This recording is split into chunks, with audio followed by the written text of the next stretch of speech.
Hurricane Milton has made landfall on Florida's west coast, bringing powerful winds, a deadly storm surge and flash flooding to much of the state. At its peak, Milton had sustained winds of 205 kilometres an hour in Siesta Key, south of Tampa. Warm waters over the Gulf of Mexico helped Milton intensify, twice reaching Category 5 status before making landfall as a Category 3 storm. It's now been further downgraded to a Cat 2 storm, and wind speeds have slowed but are still packing a punch at 175 kilometres an hour. This map on your screen shows how widespread the power blackouts are. Dark red indicates 100% of residents without power, light orange 30%. Currently, more than 2 million homes and businesses have lost power in Florida, with entire neighbourhoods in darkness. The outages have not yet reached the total seen when Hurricane Ian hit Florida in 2022, when more than 4 million customers were without power for several days. Deaths have been confirmed in St Lucie County on the state's east coast before Milton made landfall and tornadoes tore through the area. Officials say the number of fatalities is unclear at this stage. Tornadoes produced by hurricanes and tropical storms most often occur in front of the storm. More than 130 tornadoes warnings associated with Milton have been issued for Florida. The US President Joe Biden has approved the declaration of a federal disaster, which unlocks individual financial aid, disaster supplies, including food and water, and mobilising the National Guard. Online misinformation is proving to be a troublesome issue for emergency service agencies trying to convince residents to evacuate. Joe Biden described such misinformation as un-American.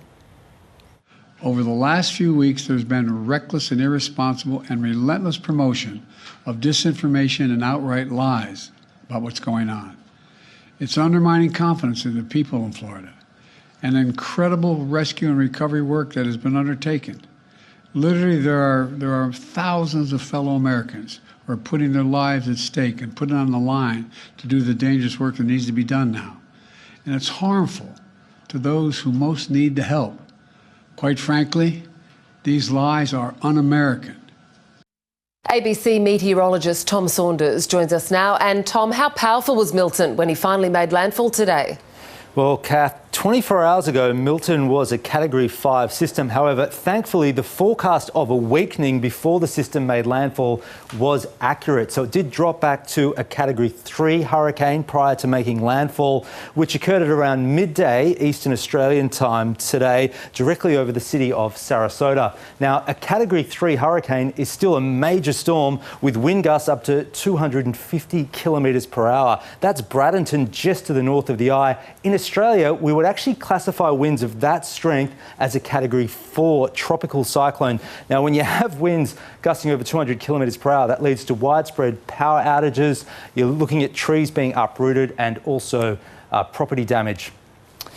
Now, if we have a look at the radar, one really interesting feature of this system was the majority of the heavy rain was to the north of the eye. So the landfall was just south of Tampa, but notice all the heavy rain is on the northern side of the centre, and there's almost no rain to the south. The result of that was, even though Tampa perhaps escaped the heaviest rain, they picked up 250 millimetres of rain in just 3 hours. I did read online from a US meteorologist that could be a 1 in 1,000 year rainfall event for that area.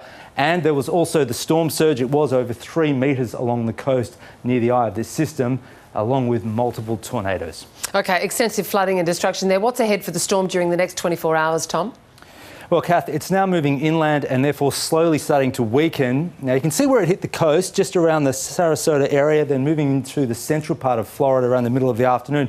By 4 p.m. our time, it had dropped back to a Category 2 hurricane, although that's still wind gusts up to 180 kilometres per hour. Let's have a look at the forecast then as we move into this evening. The system is moving east at about 25 kilometres per hour. That's pretty fast. It'll take it off the coast this evening and then heading away from Florida overnight tonight. However, in the short term, over the next few hours, there's still the risk of torrential rain, catastrophic flooding. We're still seeing a huge storm surge on the back edge of the system on the west coast of Florida, and still the risk of hurricane force winds over the next few hours.